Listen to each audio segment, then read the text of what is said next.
बिस्मिल्लाहिर्रहमानिर्रहीम। अल्लाहु वलियुल्लज़ीना आमनू युख़रिजुहुम मिनज़्ज़ुलुमाति इलन्नूर वल्लज़ीना कफ़रू औलियाउहुमुत्ताग़ूतु युख़रिजूनहुम मिनन्नूरि इलज़्ज़ुलुमात उलाइका अस्हाबुन्नार हुम फ़ीहा ख़ालिदून। अस्सलामु अलैकुम वरहमतुल्लाहि वबरकातुहू। अल्हम्दुलिल्लाहि रब्बिल आलमीन वस्सलातु वस्सलामु अला सय्यिदिल अंबियाइ वल मुरसलीन व अला आलिहि व सहबिहि अजमईन अम्मा बाद। मोहतरम हाज़रीन, सीरत सहाबा में आज हम हज़रत सलमान फ़ारसी रज़ी अल्लाह ताला अन्हु की सीरत बयान करने जा रहे हैं। हज़रत सलमान फ़ारसी के इस्लाम कबूल करने की जो दास्तान है वो बड़ी दिलचस्प है। आप ख़ुद अपनी ज़िंदगी की कहानी बयान करते हुए कहते हैं कि मैं ईरान के अस्फ़हान शहर का और उसके एक गाँव जई का रहने वाला था। मेरे वालिद अपने गांव के किसान थे और मैं अपने वालिद को बहुत लाडला और बहुत महबूब था। इनके वालिद इनसे इतनी मोहब्बत करते थे कि इनको घर में क़ैद करके रखते थे, घर से निकलने नहीं देते थे। और घर के अंदर चूँकि ये मजूसी मज़हब के मानने वाले थे, तो मजूसियों के यहाँ एक आग होती है जो 24 घंटे जलती रहती है। तो इनका काम ये था कि उस आग को कभी बुझने न दें। इनके वालिद का बहुत बड़ा बाग था। एक दिन इनके वालिद को कुछ काम था। वालिद ने इनको ज़िम्मेदारी दी कि तुम आज जो है उस बाग की देख रेख तुम जा कर के करो। तो हज़रत सलमान फ़ारसी कहते हैं, जब मैं उस बाग के इरादे से निकला तो मेरा गुज़र ईसाइयों के एक चर्च के पास से हुआ। तो मैंने उनकी नमाज़ पढ़ने की आवाज़ों को सुना। तो आज तक मैंने ये इबादत का तरीक़ा देखा नहीं था, सुना नहीं था, चूँकि मेरा वालिद मेरे बाप मुझे घर से निकलने नहीं देते थे। तो मैं अंदर गया कि मैं देखूँ वो क्या करते हैं। तो जब मैंने उनकी नमाज़ वग़ैरह देखी तो मुझे उनका दीन अच्छा लगा। तो मैंने कहा कि अल्लाह की कसम ये उस दीन से बेहतर है जिस दीन पर मैं हूँ। तो मैं सूरज के गुरूब होने तक उनके साथ रहा और मैं ना अपने वालिद के काम पर गया ना उनके बाग पर गया। तो मैंने ईसाइयों से पूछा कि इस दीन की असल कहाँ है। ईसाइयों ने कहा कि इसकी असल शाम में है। फिर मैं अपने वालिद के पास लौटा।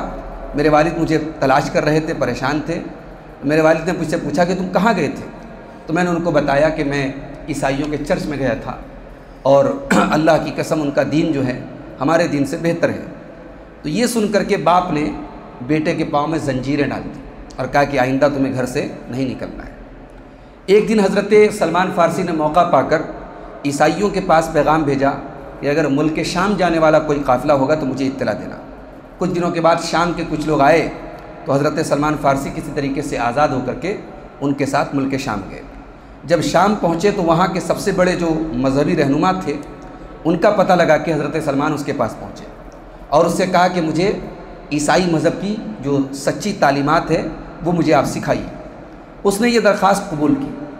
लेकिन वो ईसाई मज़हब का जो पादरी था वो बहुत ही रियाकार किस्म का आदमी था और बज़ाहिर उसकी ज़िंदगी बड़ी जाहिदाना थी, लेकिन अंदरूनी तौर पर उसने बहुत माल और दौलत इकट्ठा किया था और सोने चांदी के बहुत सारे मटके उसने तैयार करके रखे थे। बहरहाल हज़रत सलमान फ़ारसी उसकी हकीकत को जानते थे मगर कुछ बता नहीं पा रहे थे। जब उसकी मौत का वक्त करीब आया तो सलमान फ़ारसी ने लोगों को उसकी हकीकत बताई और सबूत के तौर पर वो ख़जाना भी लोगों को दिखाया। तो लोगों ने मारे गुस्से के उसे दफन नहीं किया बल्कि सूली पर लटका करके उस पर पत्थर बरसाए और उसकी जगह एक आबिद व ज़ाहिद पादरी को उसका जानशीन बनाया। ये वाकई में परहेज़गार था। सलमान फ़ारसी को उससे मोहब्बत हो गई। जब उस पादरी का आखिरी वक्त आया तो सलमान फ़ारसी ने उससे कहा कि आप मुझे किसके पास जाने की वसीयत करते हैं। तो उस पादरी ने कहा कि ऐ मेरे बच्चे, अल्लाह की कसम जिस दीन पर मैं इस वक्त हूँ मैं किसी को नहीं जानता कि कोई इस दीन पर है। लोग हलाक हो गए हैं, लोग बदल गए हैं और लोगों ने दीन को बदल डाला है। एक आदमी है मूसल में तुम उसके पास चले जाओ और उससे जा कर के मिल लो, वो सही दीन पर है। चुनांचे हज़रत सलमान फ़ारसी मूसल चले गए और उसके जिस पादरी के पास जाने की उसने तलक़ीन की थी उसके पास गए। उसके सफ़र आखिरत का वक्त आया तो मरते वक्त हज़रत सलमान फ़ारसी ने उससे भी पूछा कि आप मुझे किसकी वसीयत करते हैं। उसने कहा कि मेरे इस दीन पर सिर्फ एक आदमी है जो निस्बियीन में है, मुल्क शाम का एक इलाका था निस्बियीन। हज़रत सलमान फ़ारसी उसके पास पहुँचे।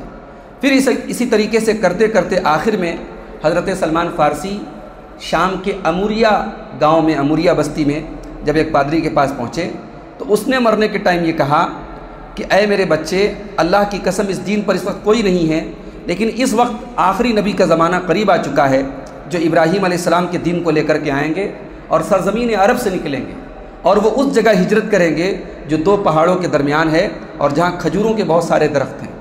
उस नबी की कुछ अलामतें हैं, वो तोहफ़ा खाते हैं लेकिन सदका नहीं खाते, और उनके दोनों कंधों के दरमियान उनकी पीठ पर नबूवत की मुहर होगी, तो अगर तुम उनसे मिल सको तो उनसे मिल जाना।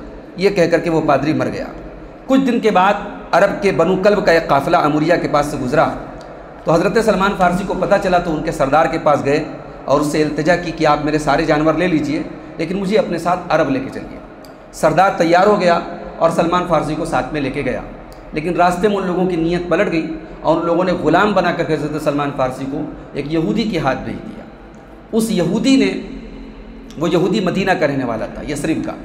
जब वो यहूदी हज़रत सलमान फ़ारसी को मदीना लेकर के पहुँचा तो वहाँ खजूरों के दरख्त वगैरह की देखभाल की ज़िम्मेदारी हज़रत सलमान फ़ारसी को उसने दे दी। तो सलमान फ़ारसी को ये अंदाज़ा हुआ कि यकीनन ये वही बस्ती है जहाँ आखिरी नबी हिजरत करके आएंगे। एक दिन वो एक पेड़ के ऊपर चढ़े हुए थे कि एक दूसरा यहूदी सलमान फ़ारसी के आका के पास आया और बोलने लगा कि अल्लाह ताला बनु कैला को बर्बाद कर दे। वो क़ुबा में एक आदमी के पास इकट्ठा हैं जो मक्का से आया है और जो ये दावा करता है कि वो नबी है। हज़रत सलमान फ़ारसी ने ये सुना तो उनके दिल ने गवाही दी कि जिसका मुझे इंतज़ार था वो शख्सियत यही है। तो बदहवास होकर के वो पेड़ से उतरे और यहूदी से पूछा तुम क्या कह रहे थे। इस पर उनके आका को बड़ा गुस्सा आया और उसने ज़ोर से थप्पड़ रसीद किया और कहा कि जा करके अपना काम करो, तुम्हें इससे क्या मतलब है। कुछ दिनों के बाद हज़रत सलमान फ़ारसी अल्लाह के नबी के पास पहुँचे और बोले मुझे पता लगा है कि आप एक नेक आदमी हैं और आपके साथ कुछ गरीब लोग हैं, परदेसी लोग हैं, तो मेरे पास ये कुछ सदका का माल है, मैं लेके आया हूँ। मुझे लगा कि आप और आपके साथी इसके ज़्यादा हकदार हैं। तो अल्लाह के नबी ने वो चीज़ें ले ली और अपने साथियों से कहा खाओ, और आपने खुद उसमें हाथ नहीं लगाया। हज़रत सलमान फ़ारसी कहते हैं कि मैंने अपने दिल में कहा कि ये एक निशानी थी। उसके बाद कुछ दिन के बाद हज़रत सलमान फ़ारसी फिर पहुँचे और कहा कि मैंने देखा कि आप सदका नहीं खाते हैं, मैं ये हदिया लाया हूँ, तोहफ़ा लाया हूँ, ये मैं आपके एहतराम में लाया हूँ, इसको आप ले लीजिए। तो अल्लाह के नबी ने उसको भी खाया, उसको खुद भी खाया और सहाबा को भी खिलाया। सलमान फ़ारसी कहते हैं दिल में कि ये दूसरी अलामत है। कुछ दिनों के बाद अल्लाह के प्यारे नबी सल्लल्लाहु अलैहि वसल्लम एक जनाजे में बकीउल गरक़द में, बकी के कब्रस्तान में गए थे। हज़रत सलमान फ़ारसी भी पीछे पीछे धीरे से पहुँचे, अल्लाह के नबी को सलाम किया और पीठ की तरफ रुक करके खड़े होकर के इंतज़ार करने लगे कि वो मोहर नबूवत मुझे नज़र आ जाए। अल्लाह के नबी ने हज़रत सलमान फ़ारसी के दिल की कैफियत समझ ली और पीठ से कपड़ा हटाया तो अल्लाह के नबी के पीठ पर जो मोहर नबूवत थी वो सलमान फ़ारसी के सामने थी। उन्होंने अक़ीदत से उसे चूम लिया और बेइख्तियार रोने लगे और अल्लाह के नबी ने पूछा कि सामने आओ, क्या बात है। तो सलमान फ़ारसी रज़ी अल्लाह तआला अन्हु ने अपनी पूरी रुदात अल्लाह के नबी को सुनाई। अल्लाह के नबी ने पूरी रुदात सहाबा को भी सुनाई और फिर उन्हें इस्लाम कबूल करवा करके उनका नाम सलमान रखा। हज़रत सलमान फ़ारसी ग़ुलाम थे और इसी वजह से वो बद्र उहद में शामिल नहीं हो पाए, लेकिन वो ग़ुलामी से निजात पाना चाहते थे।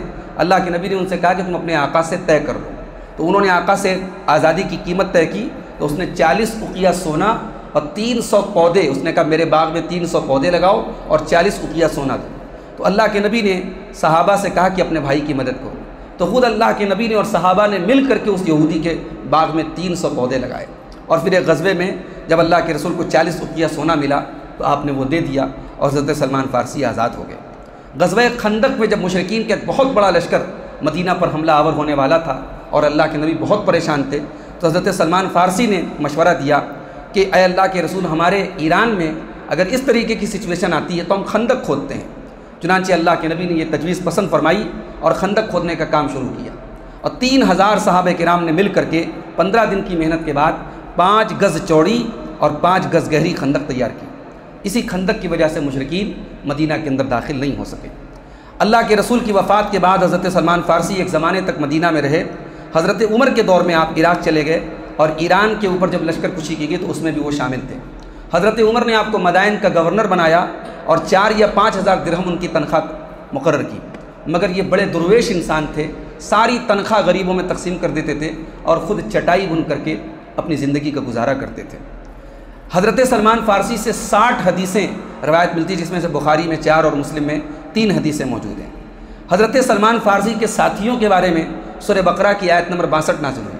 जब एक मरतबा हज़रत सलमान फ़ारसी ने अल्लाह के रसूल से कहा कि मेरे कुछ साथी थे जो आपके आने के पहले नमाज़ पढ़ते थे, रोज़ा रखते थे और अल्लाह ताला के ऊपर ईमान रखते थे, तो उनका क्या होगा?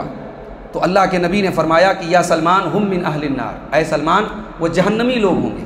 तो हज़रत सलमान फ़ारसी पर यह बात बड़ी गिरा गुजरी। तो अल्लाह ताला ने सूरह बकरा की आयत नंबर 62 नाजिल की कि इन्नल लज़ीना आमनु वल्लज़ीना हादू वन्नसारा वस्साबिईना मन आमना बिल्लाहि वल यौमिल आखिर व अमिल सालिहा, ये मुसलमानों में से भी और यहूदियों में से भी और ईसाइयों में से भी और साबिईन में से भी जो अल्लाह के ऊपर ईमान रखता था और क़यामत के दिन के ऊपर ईमान रखता था और नेक अमल करता था, फ़लहुम अज्रुहुम इंद रब्बिहिम, उसका अज्र उनके रब के पास है, वला खौफुन अलैहिम वला हुम यहज़नून, और ना उनको कोई डर होगा ना उनको कोई गम होगा। यानी अल्लाह के रसूल के पहले जो सही मज़हब पर थे यहूद व नसारा में से, वो नजात पाएंगे। हज़रत सलमान फ़ारसी का मकाम सहाबा की नज़र में क्या था? हज़रत मुआज़ इब्न जबल के इंतकाल के टाइम लोगों ने उनसे कहा कि आप हमें वसीयत कीजिए। तो हज़रत सलमान फ़ारसी ने कहा कि 4 लोगों से इल्म हासिल करो, अबू दरदा से, सलमान फ़ारसी से, अब्दुल्लाह इब्न मसूद से और अब्दुल्लाह इब्न सलाम से।